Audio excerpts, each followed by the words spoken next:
Los infiernos en la antigüedad. Bueno, lo primero que cabe decir es que normalmente para nosotros, para los europeos, digamos, de la edad moderna contemporánea, cada vez que nos hablan de los infiernos, lo primero que pensamos es evidentemente en el Dante. Claro. Es la Divina Comedia de Dante, el primer tercio el infierno de Dante, en el que Dante, acompañado por Virgilio, baja a los infiernos y va recorriendo los distintos círculos. Realmente esa visión de Dante ha llenado para nosotros pues toda nuestra imaginación, vamos, desde su famoso principio que todo el mundo recordamos, nel mezzo del camin de nostra vita, mi ritrovai per una selva oscura, que la dirita vía era smarrita. A partir de ahí empieza la visita de Dante a unos infiernos magníficos que yo creo que pues algunos se habrán entretenido en leer, otros yo creo que por lo menos habrán hojeado los grabados de Doré, que son, yo creo, quienes nos han transmitido con mayor belleza las imágenes de Dante. Tan importante ha sido la iconografía de Dante en Europa, que bueno, todos recordaremos, hasta cómo en la Capilla Sistina Miguel Ángel sigue a Dante cuando figura en la parte de abajo la barca de Caronte y la entrada de las almas de los muertos perversos en el más allá. Realmente sigue a Dante hasta cuando dice que Caronte era un anciano con llamas alrededor de los ojos, o como, allá a la derecha lo vemos, el horrible Minos, rechinando los dientes, juzga y da a entender sus dictámenes por las vueltas que da con su cola en torno a su cuerpo. Bueno, todo esto es Dante. Ahora bien, lo que nosotros nos vamos a plantear aquí es de dónde sale el infierno de Dante. Y el infierno de Dante sale de la antigüedad. Es una imagen que viene de la antigüedad. Y es precisamente esa imagen que viene de la antigüedad la que nos vamos a entretener en analizar hoy. Lo siento, pero los infiernos eran muy distintos según en la época de la antigüedad que usted viviese. Le podrían ocurrir cosas muy distintas si se moría usted en la época de Homero o si se moría usted en la época de Augusto. Y esto es lo que tenemos que estudiar aquí. ¿Cómo va evolucionando la idea de los infiernos a lo largo de la antigüedad? Más exactamente, a lo largo de la cultura griega, porque en la cultura romana prácticamente lo único que vamos a ver es a Virgilio, porque después prácticamente no hay evolución. Ya realmente les debía de resultar ya tan poco creíble todo aquello que ya nadie quiso evolucionar en la idea de cómo eran los infiernos. Cuando empezamos a tener noticia de los infiernos es, como todo en Grecia, con Homero. Homero es el padre de toda la literatura griega, allá en el siglo VIII a.C., es el primero que nos da una imagen de los infiernos. Unos infiernos, vamos a ver, aquí está, a los que llamamos convencionalmente los infiernos aristocráticos. Vamos a ver por qué llamamos a estos infiernos los infiernos aristocráticos. Homero, la Odisea, no me voy a poner a discutir si Homero existió o no existió, la Odisea, allá en el siglo VIII a.C., nos relata cómo, estando Ulises en el extremo occidente con Circe, extremo occidente, léase en aquellas épocas la zona del Lacio, de Roma, etcétera, etcétera, Circe le dijo que para que se enterase de qué es lo que podía ocurrir en el futuro, de si podría volver hasta Ítaca o no podría volver hasta Ítaca, lo mejor era que se fuese a visitar los infiernos donde estaba la sombra del adivino Tiresias, el cual se lo contaría todo. A raíz de esto surge la primera descripción de los infiernos que nos deja la literatura griega. Y estos infiernos son lo que llamamos los infiernos aristocráticos. Primero, vamos a ver un poco qué es lo que ¿Qué descripción se nos da en la Odisea? Es curioso, a partir de la Odisea, todas las visitas que se van a hacer en la literatura griega y latina a los infiernos tienen como dos visitas. ¿Me explico? Hay siempre alguien que ha estado en los infiernos y que le cuenta al que va a hacer la visita en los infiernos lo que va a ver en los infiernos. Y luego, el señor que va a hacer la visita en los infiernos comprueba que efectivamente esto es así. Con lo cual, no deja de ser curioso que de algún modo se nos dan de forma sucesiva en todas las obras literarias que vamos a ver ahora, como dos versiones, las dos coincidentes, pero que la una insiste en unas cosas, la otra insiste en las otras. En este caso, Circe había visitado los infiernos y sabía cómo eran los infiernos, y se lo relata a Ulises. Y Ulises, cuando llega a los infiernos, se da cuenta de que efectivamente es así. ¿Por qué lo digo?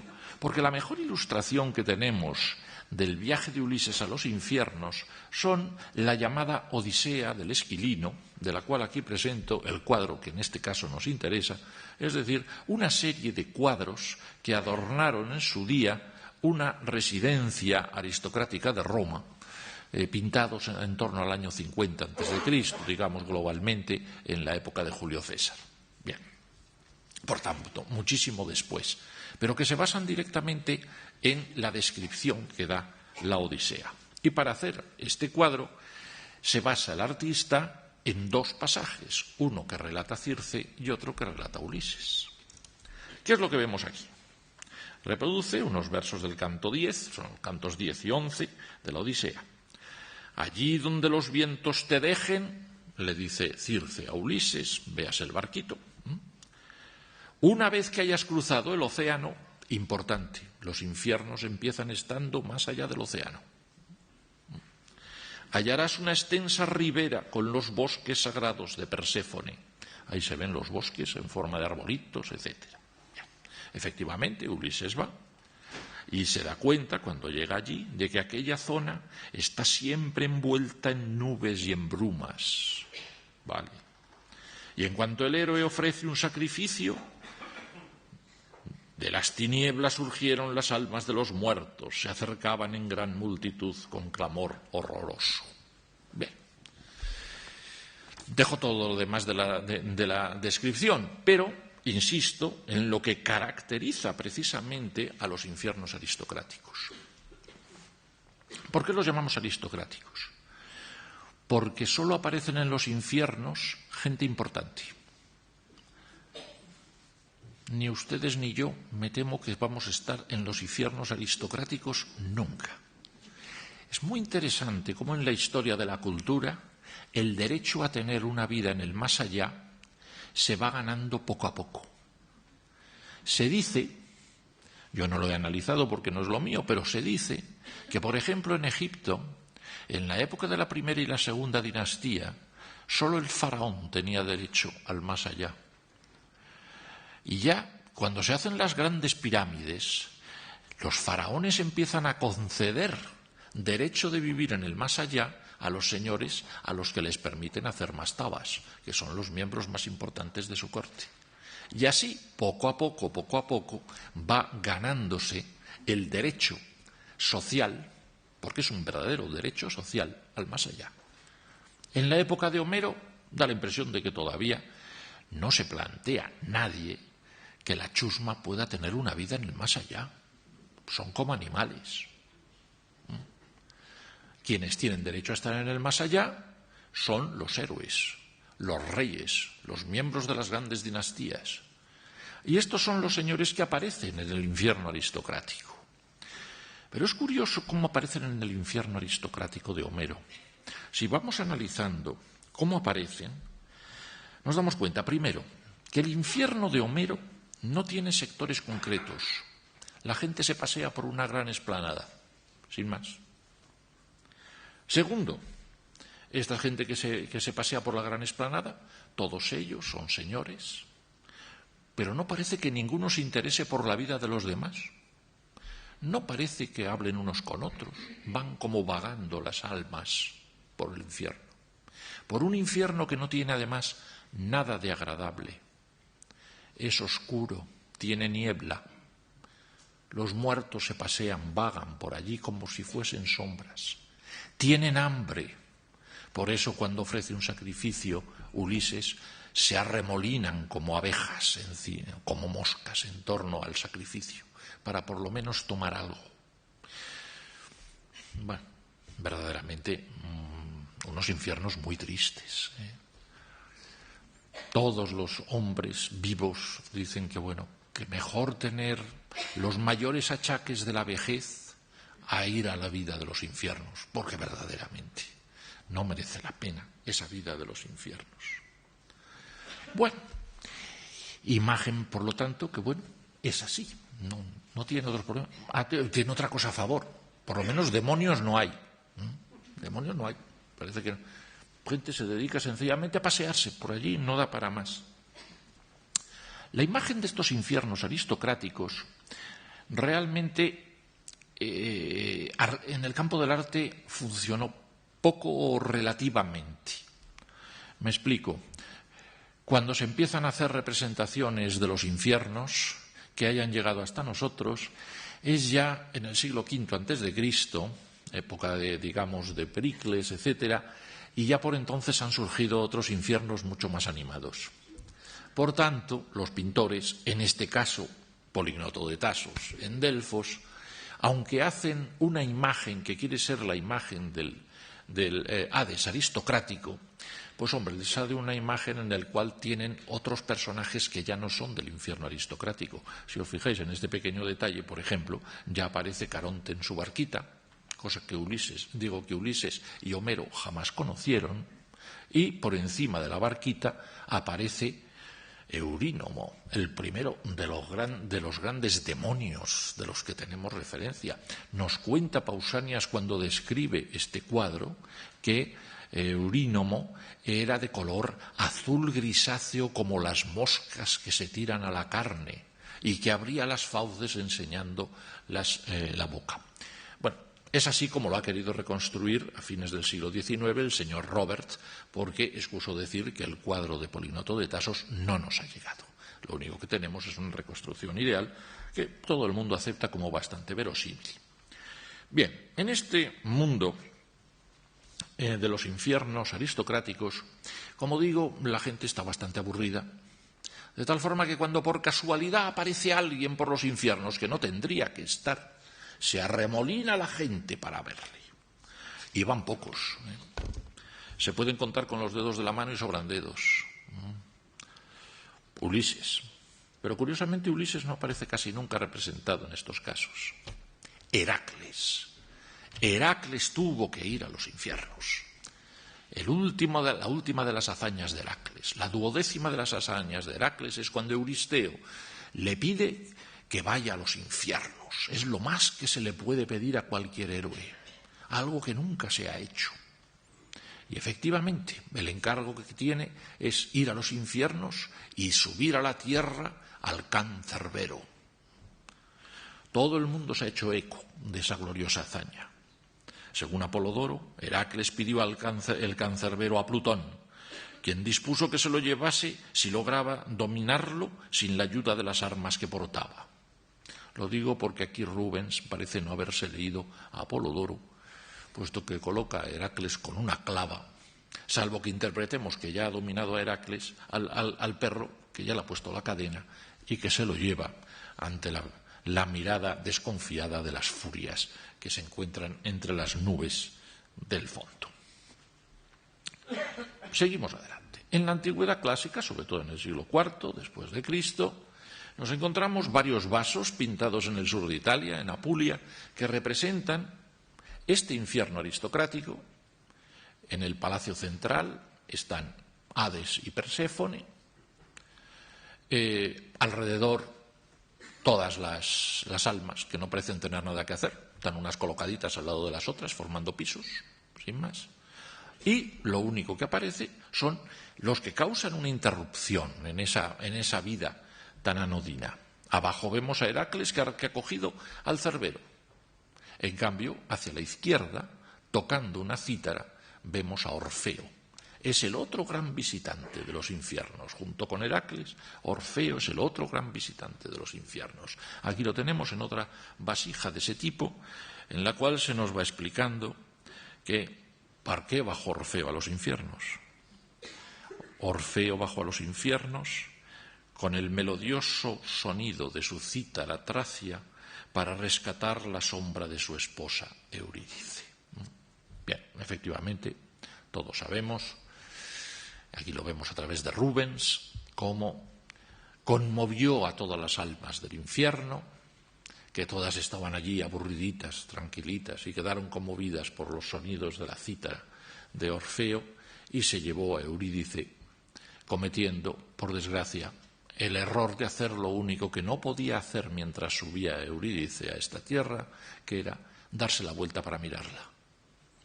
Cuando se dio la vuelta para mirarla, Eurídice volvió al interior de los infiernos y Orfeo no tuvo más remedio que seguir el resto de su vida en el mundo de los vivos. Bien, estos son los infiernos aristocráticos. Me imagino yo a los aristócratas de verdad diciendo, joroba lo que me espera. Vamos a ver, ¿no hay alguna escapatoria? El propio Homero les dio la escapatoria. Los campos elíseos, a los que Hesíodo llamaría, un poco después, las islas de los bienaventurados. Bueno, esto es otra cosa. Los campos elíseos o las islas de los bienaventurados. Vamos a ver, ¿qué es eso? En la Odisea, en un canto que no tiene nada que ver con la visita de Ulises a los infiernos, es decir, como hablándonos de una cosa totalmente distinta, hay una predicción a Menelao, que ha vuelto y que vive en Esparta, en su reino, junto con Helena, que ha vuelto tan contenta con su marido, dado cómo se han dado las cosas en Troya. Bien. La predicción a Menelao es la siguiente. Menelao, los dioses te enviarán a los campos elíseos, al fin de las tierras, donde la vida se les hace a los hombres más dulce y feliz. Pues no hay allí nieve, ni es largo el invierno, ni mucha la lluvia. Allí envía el océano soplos sonoros de un viento de poniente que animan y recrean la existencia. Lugar agradable donde los haya. Hay que atravesar, eso sí, el océano. Para lo cual, pues hombre, lo mejor es hacer como este señor que está ahí arriba, que es este señor que vemos, es de una tumba de Paestum, la llamada tumba del bañista, precisamente porque el alma del difunto se tira desde la tierra para atravesar el océano y llegar a las islas de los bienaventurados.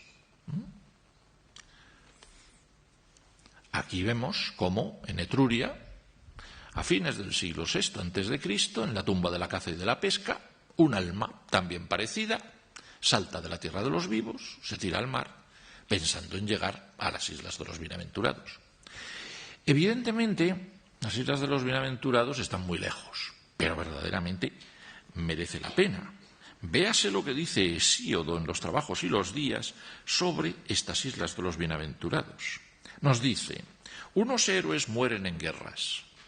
A los otros, el padre Zeus determinó concederles vida y residencia lejos de los hombres, hacia los confines de la tierra. Viven estos, con su corazón exento de dolores, en las islas de los bienaventurados, junto al océano de profundas corrientes. Son héroes felices para los que el campo fértil produce frutos dulces como la miel, y entre ellos reina Saturno, reina Crono. Lugar agradable donde los haya, evidentemente. Es muy curioso, porque si coge uno, por ejemplo, a Homero considera que para ir a la isla de los bienaventurados hay que haber sido muy feliz en vida, o por lo menos haber muerto feliz. Por eso Menelao va a las islas de los bienaventurados, mientras que Ulises se encuentra en el mundo de los muertos a Aquiles, que diríamos, hombre, más heroico parece Aquiles que Menelao. Ah, sí, pero murió mal. Por tanto, le toca ir con los muertos normales. a pasar sombra y a pasar penalidades. Mientras que Menelao, como murió tranquilamente, le tocó vivir en los Campos Elíseos. Bien, estos Campos Elíseos hay que llegar a ellos. Normalmente, si te mueres en cualquier sitio, hasta la costa vas a caballo, después te zambulles en el mar y ya en el mar pues te encontrarás un hipocampo. Te subes encima del hipocampo y el hipocampo te lleva a las Islas de los Bienaventurados, sencillamente. Las Islas de los Bienaventurados, con el paso del tiempo, acabarán causando verdaderos problemas teóricos a los poetas. Dirán, pero bueno, vamos a ver, ¿y dónde están estas Islas de los Bienaventurados? Entonces, con el tiempo, sobre todo ya en época clásica, en el siglo IV a.C., empezará a haber quienes piensen que realmente las Islas de los Bienaventurados no pueden estar separadas del resto del mundo de los muertos. Y entonces decidirán poner estos Campos Elíseos al lado de la residencia de Hades, de Plutón. Dirán, bueno, pues está al lado de la residencia de Plutón, ponemos las Islas de los Bienaventurados. Lo digo porque a partir de cierto momento, aquí tenemos, por ejemplo, la tumba del rey Filipo II de Macedonia. Las tumbas estas con aspecto de entradas de palacios suelen querer representar el palacio de Hades. Y mira por dónde, justo por encima de la tumba, de esa entrada al palacio de Hades, aparece una representación de Filipo de Macedonia y una serie de héroes viviendo en las Islas de los Bienaventurados. Casi podríamos, a la hora de ver esto, aludir a cómo Virgilio todavía describe los Campos Elíseos, que él ya sitúa al lado de la morada de Plutón. Dice: aire puro viste de luz purpúrea estos campos, que brillan bajo su luz y sus estrellas. Unas almas se ejercitan en la herbosa palestra de estos prados, o compiten en la rojiza arena, o bailan, o cuidan de sus caballos. Bueno, es decir, el ideal que tienen estos héroes en la vida es pues, seguir viviendo como habían vivido toda su vida, vamos. Ejercicios atléticos, cacerías, ir a caballo, etc. Ya digo, estamos todavía hablando de un mundo aristocrático, totalmente aristocrático. Y sin embargo, por esas fechas, ya realmente el mundo aristocrático había caído, socialmente había caído. Es decir, habían llegado primero los tiranos a las ciudades, después la democracia, Atenas, después de ya todo esto de la vida aristocrática de tipo homérico, pues hombre, resultaba un poco pasado. Todo el mundo quería tener su vida en el más allá. Todo el mundo tenía derecho a supervivencia. Y entonces se habían creado, y es lo que vamos a ver a partir de ahora, se habían creado los infiernos populares. Vamos a entrar en los infiernos populares. Infinitamente más divertidos y animados, como vais a ver. Esto ya es otra cosa. Aquí ya puede ir todo el mundo. Aquí ya puede ir todo el mundo. Los infiernos populares realmente vinieron a sustituir, porque socialmente se imponía, a estos infiernos aristocráticos. Empiezan a esbozarse, según se calcula, allá a principios del siglo VI, en época arcaica, cuando nace el espíritu cívico, se desarrollan las polis, etcétera, etcétera, y sobre todo cuando empiezan a ocurrir otras cosas. Por ejemplo, es curioso que se empiezan a desarrollar con bastante importancia los misterios, el mundo de los misterios. Ya hablaremos de ello después. Es importante. Los que se hacen adeptos a los misterios se hacen adeptos porque piensan tener una vida feliz en el más allá. Por tanto, tienen que empezar a buscar un sitio en el más allá.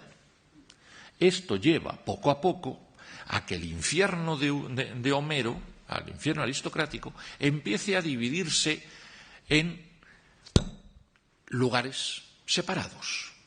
Es decir, una de las características que tienen los infiernos populares es que ya va a haber unos sitios separados para distintas categorías de muertos, lo cual anima bastante la situación. Y además, pues lógicamente empiezan a aparecer toda una serie de personajes que permiten ir de unos a otros, entre los cuales el primero y principal es, y todos lo recordaremos, el barquero Caronte, que es el que te permite llegar al más allá. Para nosotros, la mejor descripción que tenemos de los infiernos populares es la que nos da Aristófanes, autor popular donde los haya, en su comedia Las ranas. Las ranas de Aristófanes tiene un tema magnífico, pero que la hace perfectamente imposible de representar hoy en día. ¿Por qué? Porque es una obra de carácter absolutamente temporalmente no se puede mover. Es una obra que se escribió en el año 406 a.C. y no pudo escribirse ni un año antes ni un año después porque ya no tenía vigencia. ¿Por qué?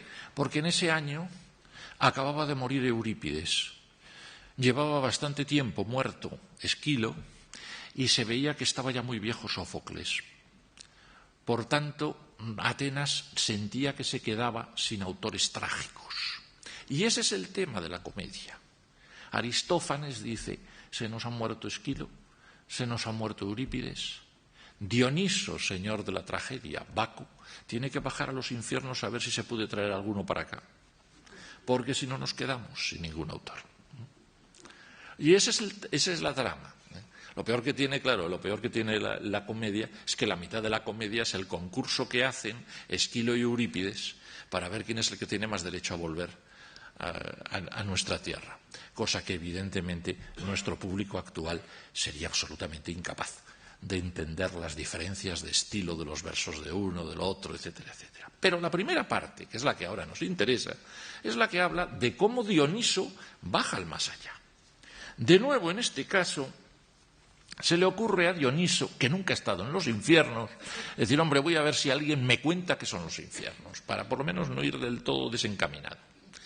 Y se va a ver a Heracles. Dice, hombre, tú que estuviste allí recogiendo al cerbero, cuéntame cómo es aquello.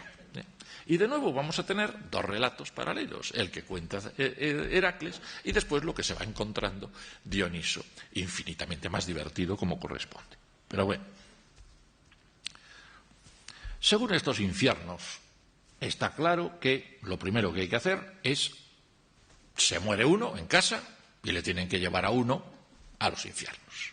Para eso tenemos los seres psicopompos, es decir, los seres que transportan a las almas. El ser psicopompo, por definición, en Grecia siempre ha sido Hermes. El dios Hermes, el dios psicopompo, al cual le vemos aquí que está dándole la mano a Eurídice para volvérsela a llevar al más allá porque Orfeo la ha mirado. Es lo normal para un griego. Hermes, pues prácticamente hay mitógrafos que dicen que la primera función de Hermes, con lo que nació Hermes, fue como transportador de almas. Después, pues era transportador de todo. Sobre todo fue siempre pues el gran dios caminante, el que va por los caminos. Lleva las almas, pero también cuida de que no se despisten los ganados. Puesto que va por los caminos, hace de embajador. Ya que va por los caminos, pues es comerciante. Y ahí le van saliendo todas las atribuciones a Hermes, unas detrás de otras. Bien, por tanto, Hermes es en principio el ser psicopompo por definición, el que te va a recoger en casa cuando te has muerto y te va a llevar de paseíto para allá. Frente a él pueden aparecer, sin embargo, otros seres psicopompos. En Etruria, por ejemplo, los etruscos consideran que los seres psicopompos, por definición, son Harún y Vant. Harún es ese señor malcarado que veis ahí a la izquierda, con un martillo, que simboliza el mazazo de la muerte. Te pega un mazazo, te mueres, y ya te lleva. Es curioso, Harún es en realidad la misma palabra que Caronte en griego, pero en realidad Harún no tiene el mismo cometido que Caronte, ni mucho menos. Es un ser psicopompo, que nunca tiene barca, que nunca atraviesa el Aqueronte, ni la laguna Estigia, ni nada que se le parezca. Te pega el mazazo y te lleva para allá. Y a veces pues le acompaña esa mujer, Vant, gran dama alada, siempre blanca, siempre triste, que simboliza también la tristeza de la muerte. Esos son los que transportan. Os pongo esta pieza porque es verdaderamente curiosa. es también una pintura de un vaso etrusco. Aquí, como veis, hay una mujer y un hombre que no quieren separarse, pero que van a verse separados por dos terribles haruns. Porque harún no es uno solo, puede haber varios harunes. Los personajes son dos personajes de tragedia griega, de tragedia de Eurípides. El hombre es, ¿cómo se llama? Admeto. La mujer es Alcestis. Quizá recordáis la leyenda de Admeto y Alcestis. Si no, pues bueno, es la típica leyenda que estaría hoy en día totalmente fuera de lugar en este mundo feminista que vamos viendo. Pues realmente el ideal de la mujer de Alcestis es sacrificarse por su marido y morir por su marido para que así su marido pueda seguir viviendo, eso quizá hoy en día pues no se lleve en exceso. Pero en la Grecia clásica, donde evidentemente la vida del hombre era infinitamente más importante que la de la mujer, pues era lo mínimo que se podía esperar de una santa esposa. Lo curioso, que es por lo que lo pongo aquí, es que este tema en Eurípides, el personaje que se lleva a la santa esposa es Tánato, personificación de la muerte. Por tanto, es otro personaje psicopompo. Y aquí Tánato no existe, lo que existe es Harún, lo cual nos hace pensar que para el etrusco Harún tenía un poco la función de Tánato. Era una especie de símbolo de la muerte que te lleva al más allá. Bien, los seres psicopompos te llevan. Ya no te llevan al océano. Se acabó aquello de atravesar el océano como querían Homero y Hesíodo. Ahora te llevan a una extensión de agua bastante más modesta.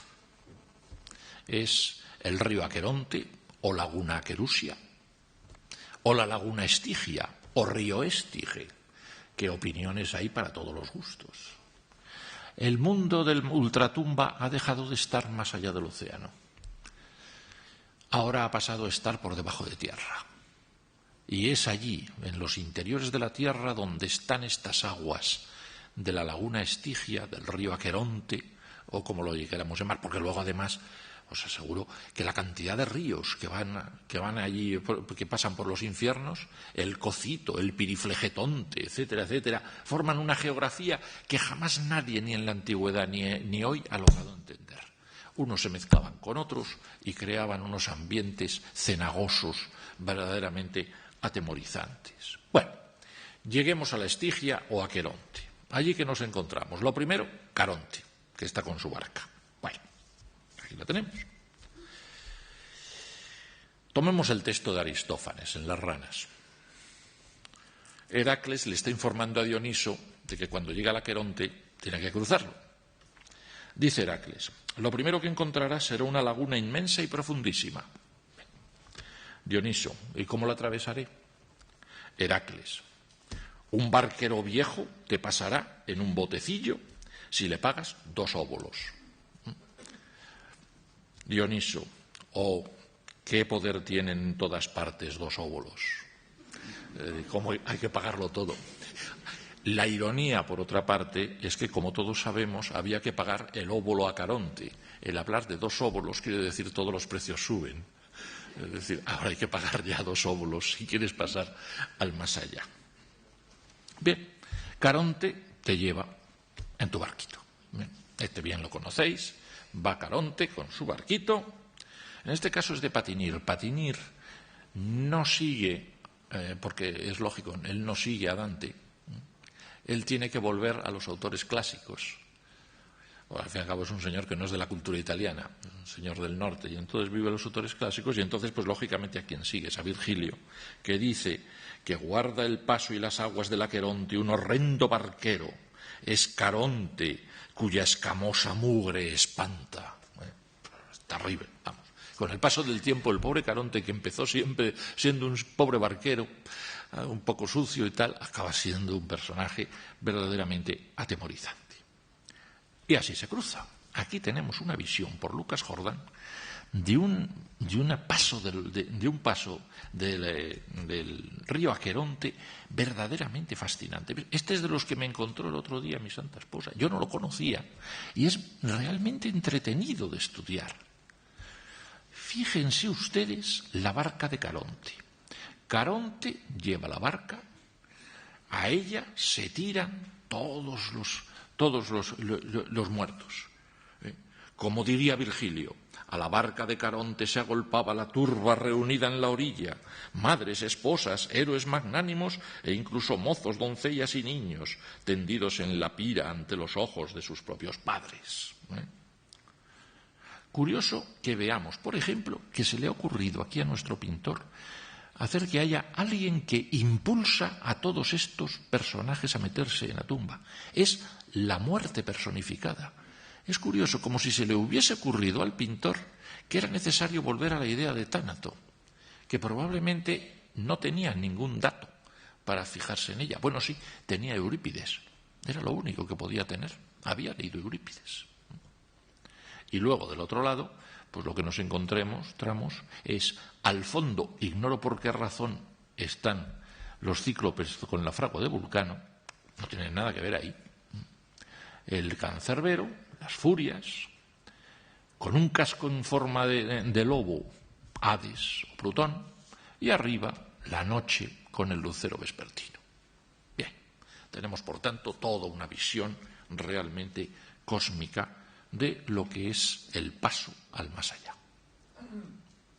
Una vez que pasa uno al más allá, lo primero que se encuentra uno es evidentemente el cancerbero, el perro cerbero. Ya lo hemos visto, no hace caso volver a él. Aquí tenemos cómo Heracles se lo lleva a Euristeo, el cual lleno de miedo se mete dentro de una tinaja para que no le cojan. Si lo pongo es únicamente para recordar su existencia y señalar que, según Apolodoro, Cerbero tenía 3 cabezas de perro, cola de dragón y en su lomo cabezas de las más variadas serpientes. Bueno, ya hemos llegado al otro lado. ¿Ahora qué pasa? Se empiezan a abrir distintos caminos.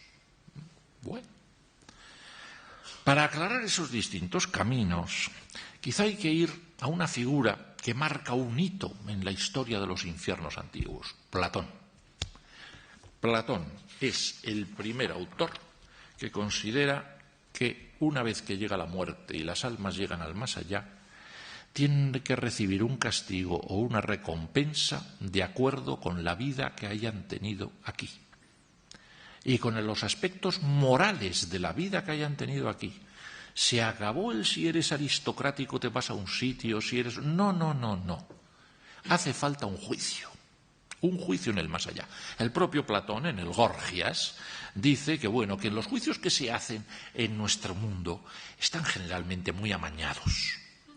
Por eso hay que esperar al más allá y allí tendremos jueces de verdad que nos juzguen con imparcialidad si hemos sido buenos o malos. Sócrates, en concreto, explica cómo decidió Zeus que se juzgase a los hombres en el más allá. He nombrado jueces a unos hijos míos, 2 de Asia, Minos y Radamantis, y 1 de Europa, Éaco. Estos celebran los juicios en la encrucijada de la que parten 2 caminos. El que conduce a las islas de los bienaventurados, véase que ya él ha metido las islas de los bienaventurados como lugar donde la gente lo pasa mejor, y el que los lleva al Tártaro, es decir, a donde lo pasa mal uno. Vamos, los castigos, ¿dónde están los castigos? Efectivamente, desde Platón, esta idea del juicio de los muertos se impone. Es una cosa que está clarísima. Virgilio, por ejemplo, muchos años más tarde, vuelve a la idea. Es decir, hay una parte para buenos y una parte para malos y no se puede negar. Virgilio, que hace que Eneas en la Eneida baje al más allá, dirigido en este caso por la Sibila de Cumas, que es la que la va guiando. De nuevo tenemos un guía que ya ha estado allí y que puede irle guiando. Nos describe de nuevo los infiernos populares, los mezcla con las imágenes y con la imagen que ha dado Platón y añade toda una serie de elementos. Añado, y ya no volveremos sobre ello, que evidentemente Virgilio es el modelo directo de Dante. Y no solo es que sea el modelo directo de Dante, es que, como todos sabéis, Virgilio dirige a Dante en la Divina Comedia personalmente. Es decir, bien, por tanto, llegamos y nos encontramos los jueces de los infiernos, Minos, Radamantis y Éaco. Dice Virgilio: los puestos no se asignan sin sorteo ni juez. Minos, como presidente del tribunal, convoca a las almas, escucha el relato de sus vidas y analiza sus delitos. Bueno, ¿qué ha sido malo? Pues a la izquierda, que diría Virgilio, dice: a la izquierda, al tártaro. Te toca la parte eminentemente divertida de cualquier infierno, de cualquier cultura, que son los castigos, claro. Ahí están, entre otras cosas, las terribles furias, que son las que se encargan, son las principales encargadas de fastidiar a la gente. Según dice Virgilio, la furia Tisífone, látigo en mano, salta vengadora y azota a los culpables. Agitando su manojo de horrendas serpientes, llama en su ayuda a sus feroces hermanas. Vale, caña. Aquí os presento, porque es interesante, una escena en la cual aparece Orestes acosado por las furias, véase la que está allá arriba o la que está a la derecha, y defendido por Atenea y por Apolo. Lo traigo aquí porque es un hecho curioso y que vamos a ver que es común en todos los infiernos. Los seres terribles que han vivido en la tierra, al final son tan terribles que se prefiere enviarlos a los infiernos. Las furias habían sido algo así como la personificación de los remordimientos de quienes habían hecho una gran canallada, un asesinato fundamentalmente. Con el tiempo se pensó que los remordimientos podían quedarse tranquilos, que eso era una cuestión legal que se soluciona en los tribunales, y que las furias se podían ir a castigar a los malos en los infiernos. Con lo cual, realmente acaban castigando a los malos en los infiernos. Lo mismo ocurre con un montón de seres que aparecen después. Por ejemplo, Aristófanes dice que cuando Dioniso aparece por los infiernos, Éaco, que él todavía no considera un juez, sino que lo considera el portero de Hades, le amenaza diciéndole: los perros del Cocito y la hidra de Lerna te desgarrarán las entrañas, las gorgonas de Lidia se llevarán entre sus uñas tus riñones revueltos con tus intestinos. Vale. Bueno, nos ponemos duros o no nos ponemos duros. No, todo esto lo dice Éaco porque Dioniso se ha vestido de Heracles creyendo que causa mayor sensación. Y Éaco recuerda cuando ha estado Heracles en periodos anteriores y se ha llevado a Cerbero, y entonces quiere tomar venganza. Por eso le dice todas estas burradas al pobre Dioniso, que se queda aterrado. Pero aludo a todo esto para decir que todos los grandes monstruos que ha habido en la Tierra, se da por sentado que los héroes los mataron, pero que han ido al más allá, y están en el más allá. Ahí está la Gorgona, ahí está la Quimera, por ejemplo. Virgilio dice, por ejemplo, que en los infiernos acampan los centauros, las escilas bifornes, Briareo el de 100 brazos, la hidra de Lerna, la quimera erizada de llamas, las gorgonas, las arpías. Todos los seres que aquí han tenido un encuentro bastante malo con algún héroe que ha acabado con ellos, pues como se han muerto, les toca ir a los infiernos como todos los seres. Y allí se dedican a fastidiar a los condenados. Aquí tenemos. Los etruscos siempre rizan el rizo. No les bastan todos esos monstruos para fastidiar a los condenados. Tienen que crear alguno más. En este caso concreto tenéis un bicho bastante raro llamado Tuculca, que es lo que pone su nombre arriba. Que como veis, pues lleva serpientes en los brazos, un pico de águila, serpientes que le salen de la cabeza, alas. Ese es otro que se dedica a fastidiar a los condenados.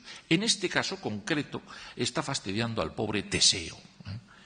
Efectivamente, como nos dice Virgilio, Teseo está sentado y ha de seguir sentado eternamente sin esperanza alguna. Bueno, realmente se le ocurre a Virgilio, en realidad nadie está de acuerdo con esa tesis. Ahí veis a Teseo, que es el único que tiene el nombre puesto, del otro está Pirito. En realidad sabemos que con el paso del tiempo a Teseo le dieron permiso de volverse a la tierra. Pirito se tuvo que quedar allí siempre porque tenía, digamos que una familia de menor entidad. Pero Teseo se pudo volver a la tierra. ¿Por qué estaban los dos allí sentados en unas rocas y no podían levantarse de las rocas? Hombre, se habían pasado un pelín. Habían bajado con la idea de raptar a Perséfone para casarse con ella.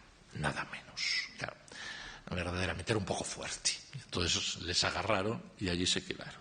Pero con ello comenzamos la lista de los que llamamos los grandes condenados.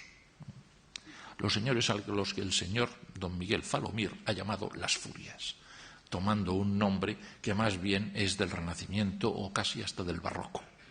Pero el nombre convencional entre los mitógrafos es los grandes condenados. Los grandes condenados son un montón, realmente hay un montón de grandes condenados. Es una maravilla, debía ser una maravilla ver la cantidad de gente condenada por haber hecho cosas malísimas, o, más exactamente, por haber hecho cosas contrarias a los dioses, porque realmente da la impresión de que las condenas se hacían sobre todo para castigar a los que habían tenido algo frente a Zeus, frente a Apolo, frente a cualquiera otro de los dioses. Era un castigo frente a los dioses.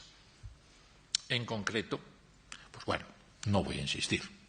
Todos se han visto la exposición y se van y la ven. Ahí estaban, pues bueno, Virgilio nos da una buena lista de grandes condenados. Allí vi a los aloidas que intentaron derribar a Júpiter de lo alto del Empíreo. Vi también el castigo cruel de Salmoneo que reclamaba para sí los honores de los dioses. También podía verse allí a Ticio, cubre 9 yugadas enteras con su cuerpo. Ahí lo veis. Y seguiría, y ahí está Ticio, y ahí está Sísifo. Y después, pues lo siento, pero no les cuento todas estas historias porque las doy por conocidas, y si no, se suben y las ven arriba. Todo lo que habían hecho estos señores malísimos. Aquí vamos a la izquierda, en su rueda, a Ixión, el Ixión de Rivera. O vemos ahí, por ejemplo, a la derecha, a Tántalos, según el cuadro perdido de Tiziano, en un grabado. Podríamos seguir, ahí sigue la lista de estos personajes. Quizá voy a insistir porque estas tuvieron mucha menos fortuna dentro de las artes con las pobres Danaides. Las Danaides, que aquí pongo en un cuadro que siempre me ha gustado mucho, de Waterhouse. ¿Quiénes son las Danaides? Pues posiblemente muchos lo sepan, pero algunos no sepan quiénes son las Danaides. Las Danaides o Bélides. Las Danaides, hijas de Dánao, eran 50. Llegaron a Argos con su padre e iban persiguiéndoles los 50 hijos de Egipto, que habían tenido se habían enfrentado Egipto y Dánao, que eran hermanos, y entonces había una guerra familiar.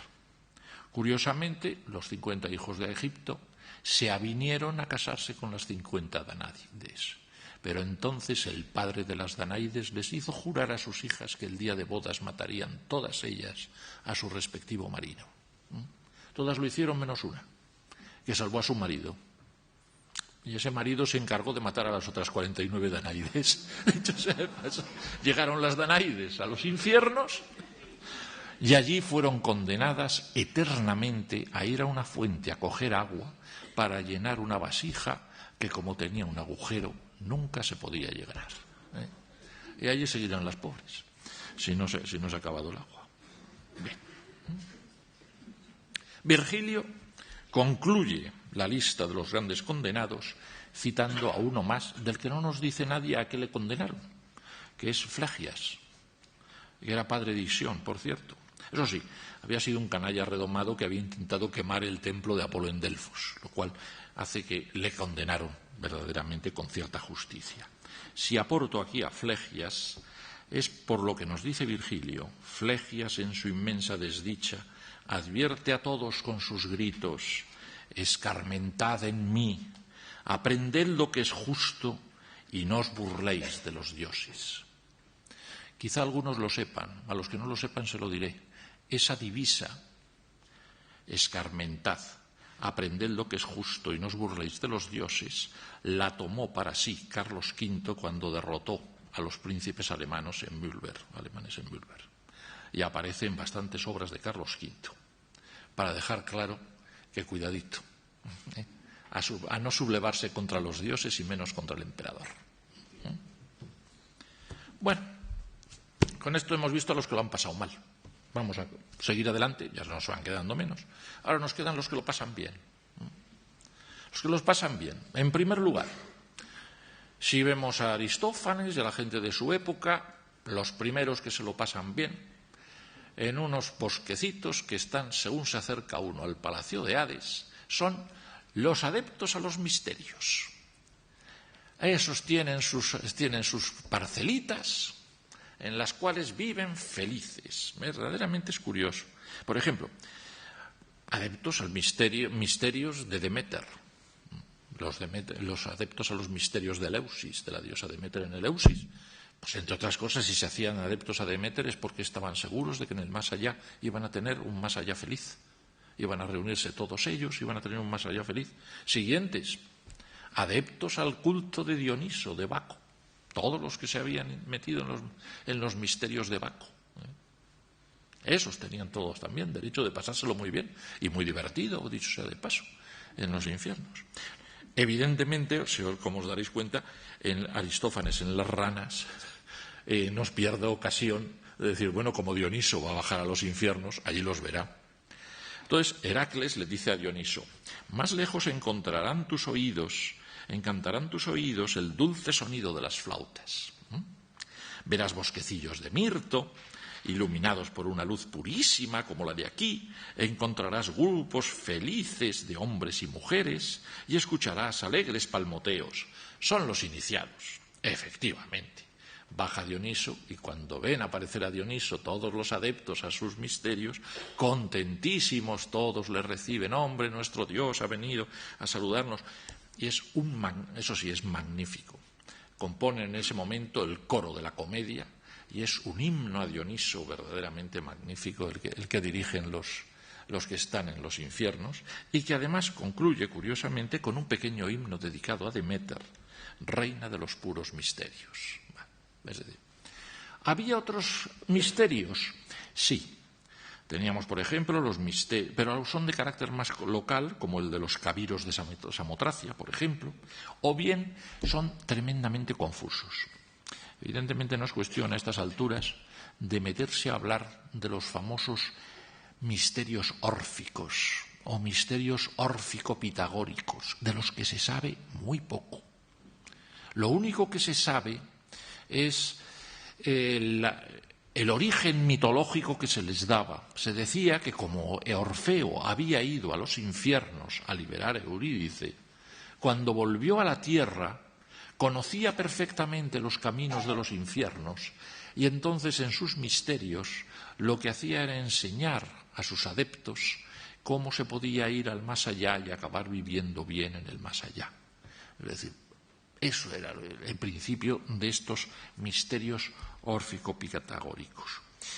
Bien, pero ya digo, todos estos señores estaban en el camino. El final del camino era el Palacio de Hades, porque efectivamente lo que deseaba mucha gente, lo que se deseaba era llegar al Palacio de Hades. Que te abriesen las puertas en el Palacio de Hades, meterte en el Palacio de Hades y que Hades te invitase durante toda la eternidad a sus banquetes. Eso ya era lo más que se podía pedir. Como os he dicho, cabe la probabilidad de que las grandes tumbas de época clásica y helenística que representan puertas de palacios, en realidad no nos hablen del palacio de quien está enterrado, sino del palacio de Hades.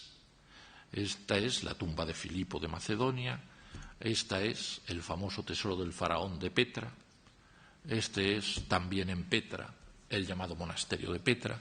Estos serían, por tanto, las puertas del palacio de Hades que hay que traspasar para sentirse allí perfectamente recibido. Allí, a su palacio de Hades, a su palacio, es a donde llevó Hades, el propio Hades, a Perséfone, cuando la raptó en los prados en los que estaba cogiendo flores junto con sus hermanas y junto con sus amigas, como vemos aquí en el famoso cuadro de Rubens que todos conoceréis. Allí, por tanto, vivían Hades y Perséfone, y allí se organizaban los banquetes eternos en los que se plantea gravemente quiénes estaban. Si cogemos la pintura etrusca, es curioso que mientras que en época arcaica vemos a la izquierda lo que se representan son banquetes de los que se celebraban entre los vivos cuando moría alguien, en época más avanzada, ya en el siglo IV a.C., lo que se representa son los banquetes que organiza Hades, que organiza Plutón, con Perséfone, que está a su lado, para agasajar a las personas que vienen a acompañarles. Claro, el problema estaba en que debía de haber codazos para formar parte de estos elegidos que tenían que estar allí. Lógicamente, un noble etrusco pensaba que, por definición, él y toda su familia, y de varias generaciones. Pero, por ejemplo, sabemos por Aristófanes que no, que se pensaba que Hades iba escogiendo la gente que le parecía que era digna. Y en el caso concreto de las ranas, estaba la discusión del propio Hades de, vamos a ver, necesito un representante de la tragedia ateniense. A ver, concurso, a ver quién es el mejor. ¿Es mejor Eurípides? ¿Es mejor Esquilo? Mientras que el bueno de Dioniso decía, pero si yo lo que quiero es saber quién es el mejor, pero para llevármelo a Atenas.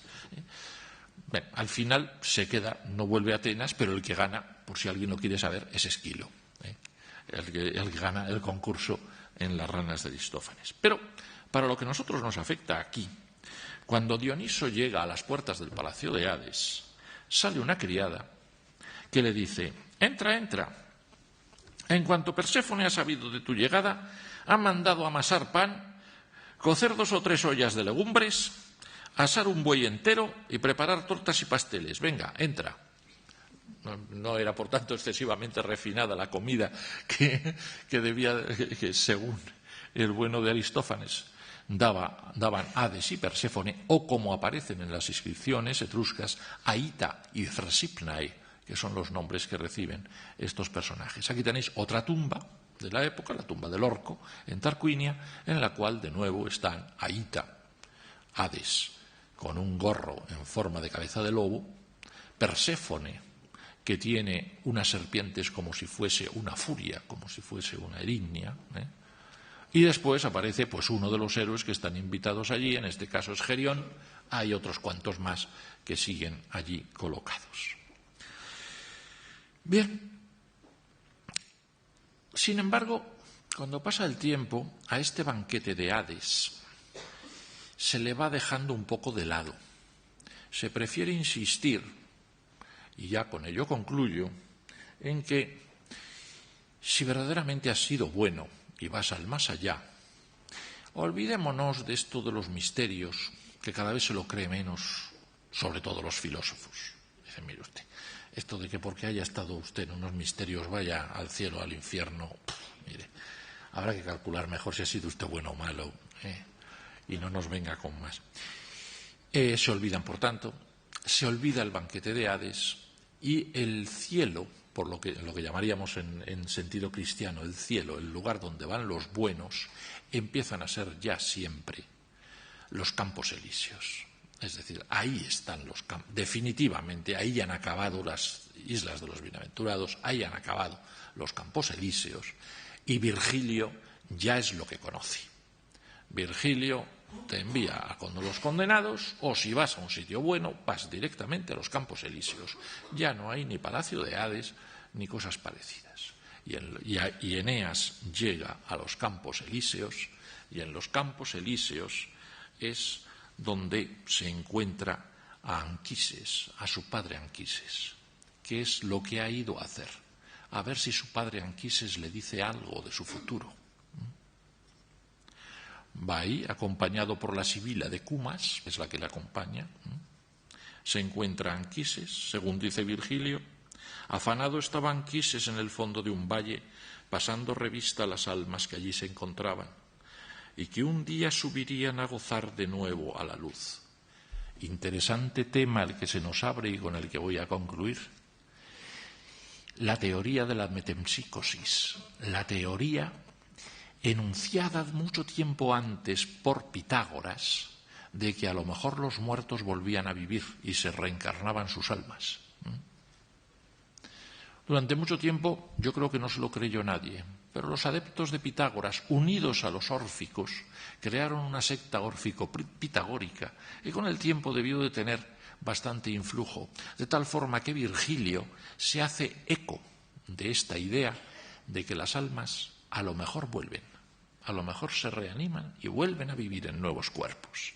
Y es precisamente con este tema con el que acaba el canto sexto, el fabuloso canto sexto de la Eneida, que es aquel en el que le diría, ahí lo vemos arriba, Anquises lleva a Eneas y a la Sibila para que vean un mundo peculiarísimo.